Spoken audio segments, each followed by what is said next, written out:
ఆంధ్రప్రదేశ్ ప్రభుత్వం ప్రవేశపెట్టిన బడ్జెట్పై పెదవి విరిచారు రాష్ట్రీయ ప్రజా కాంగ్రెస్ వ్యవస్థాపక అధ్యక్షులు మేడా శ్రీనివాస్. నిధుల కోసం ఏ ఎమ్మెల్యే కూడా మాట్లాడనని పరిస్థితి నెలకొందని అన్నారు. 2027లో జరగనున్న గోదావరి పుష్కరాలకు ప్రభుత్వం అన్ని ఏర్పాట్లు చేయాలంటున్న మేడా శ్రీనివాస్తో మా కరెస్పాండెంట్ చిట్టిబాబు అందిస్తారు. తూర్పుగోదావరి జిల్లా రాజమండ్రి నగరంలో గత 28 సంవత్సరాలుగా ఒక్క తూర్పుగోదావరి జిల్లాలోనే కాక ఆంధ్రప్రదేశ్ మరియు తెలంగాణ ప్రజా సమస్యల యొక్క వాడిని వినిపిస్తూ ప్రభుత్వం ఏదైనప్పటికీ కానీ ప్రజల తరపున పోరాటం చేస్తున్నటువంటి రాష్ట్రీయ ప్రజా కాంగ్రెస్ పార్టీ వ్యవస్థాపక అధ్యక్షులు మేడా శ్రీనివాస్ గారు మనతో ఉన్నారు. మరిన్ని విషయాలు వారిని అడిగి తెలుసుకుందాం. మొన్న బడ్జెట్ సమావేశంలో సుమారు 3 లక్షల కోట్ల పైబడి బడ్జెట్ని కేటాయింపులని చూపించారు. బడ్జెట్ని వాస్తవానికి అసలు మన రాబడి ఎంత, మనకు ఉన్నటువంటి ఆర్థిక వనరుల పరిస్థితులు ఏంటి, అసలు దేనికి ఏది కేటాయింపులు జరిపారు, పేపర్ మీదే కేటాయింపుల వాస్తవంగా అది ప్రాథమిక స్థాయిలో ఇంప్లిమెంట్ జరగడానికి అవకాశాలు ఉన్నాయనే దాని మీద ఏ ఒక్క నియోజకవర్గ అసెంబ్లీకి సంబంధించినటువంటి మెంబర్ కూడా అసెంబ్లీలో కనీసం ప్రశ్నించేటటువంటి సాహసం చేయలేదు. ఆ పయ్యావుల కేశవ గారు అలాగే చంద్రబాబు నాయుడు గారు బడ్జెట్ని ఎప్పుడైతే ప్రకటించారో చప్పట్లు కొట్టడానికే మేమున్నాం అన్నట్టుగా 170 అంటే చంద్రబాబు నాయుడు గారిని మినహాయించి పయ్యావుల కేశవులు గారిని మినహాయించి 173 మంది అసెంబ్లీలో ఏ విధమైనటువంటి నాలెడ్జ్ లేనటువంటి ఎమ్మెల్యేస్ ఉన్నామని బాహటంగా ప్రకటించుకున్నారు. అసలు ఎక్కడి నుంచి ఈరోజు సూపర్ 6 మేము అమలు చేయలేమని సాక్షాత్తు చంద్రబాబు నాయుడు గారే నిండు సభలో ప్రకటించారు. సార్, ఇప్పుడు రాజమండ్రి పట్టణంలో చూసుకుంటే రీసెంట్గా శివరాత్రి సమయంలో 5 యువకులు చనిపోవడం జరిగింది.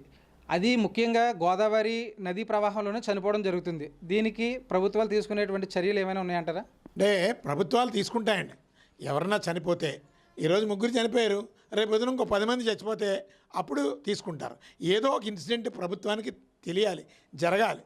లేదు అంటే ఆ ప్రాంతంలో ఎక్కడైతే ఇన్సిడెంట్ జరిగిందో ఆ ప్రాంతంలో అనేక అసాంఘిక కార్యకలాపాలు జరుగుతుంటాయి. పోలీసు వారు దృష్టి సారించాల్సినవి ఉన్నాయి, అలాగే ఎక్సైజ్ డిపార్ట్మెంట్ వాళ్ళు దృష్టి సారించాల్సినవి ఉన్నాయి, అలాగే ఇతర ఎగెనెస్ట్ యాంటీ సోషల్ ఎలిమెంట్ కార్యక్రమాలు నిత్యం అక్కడ కార్యకలాపాలు జరుగుతూ ఉంటాయి. వాటి మీద తీసుకోవాల్సినటువంటి మానిటరింగ్ సెల్స్ ఏమైనాయి, దాని మీద ఎవరైనా ప్రభుత్వ శాఖలు ఉన్నాయి ఉంటే దాని మీద ఏదైనా చర్యలు చేపట్టినటువంటి దాఖలాలు ఏమైనా ఉన్నాయా? ఏదో ఒక ప్రమాదం జరగాలి, ఆ ప్రమాదం జరిగినప్పుడు వీళ్ళు వెలుగులోకి వస్తారు, వాళ్ళు తూతూ అనుకుంటూ ఒక ఇన్వెస్టిగేషన్ కంప్లీట్ చేస్తారు. అసలు ఆ టూరిజం డిపార్ట్మెంట్ అక్కడ ఆ శాఖని నిబంధనల మేరకు అమలు చేస్తుందా లేదా అనేది మొట్టమొదటి దాని మీద ఎవరైనా ఒక నివేదికను సమర్పించారా? యాక్షన్ జరిగింది, చచ్చిపోయారు, చచ్చిపోయినట్లకి డెత్ కంప్లీట్ చేస్తారు, అలాగే యాక్సిడెంటల్ డెత్ని చేస్తారు, ఇన్సూరెన్స్ ఉంటే క్లెయిమ్ అవుద్ది. అంతేగాని నిర్లక్ష్యానికి కారకులు ఎవరు? టూరిజం డిపార్ట్మెంట్లో ఉన్నటువంటి వైఫల్యం మీద ఎవరైనా సరే చర్యలు చేపట్టారా? సంబంధిత కలెక్టర్ గారైనా సరే దాని మీద ఏమైనా నివేదిక అడిగారా? అలాగే పుష్కరాల రేవు దగ్గర నుంచి అలాగే టూరిజం ఆఫీస్ దగ్గర నుంచి రోజు గోదావరి దాటి ఎన్నో అసాంఘిక కార్యకలాపాలు జరుగుతున్నాయి.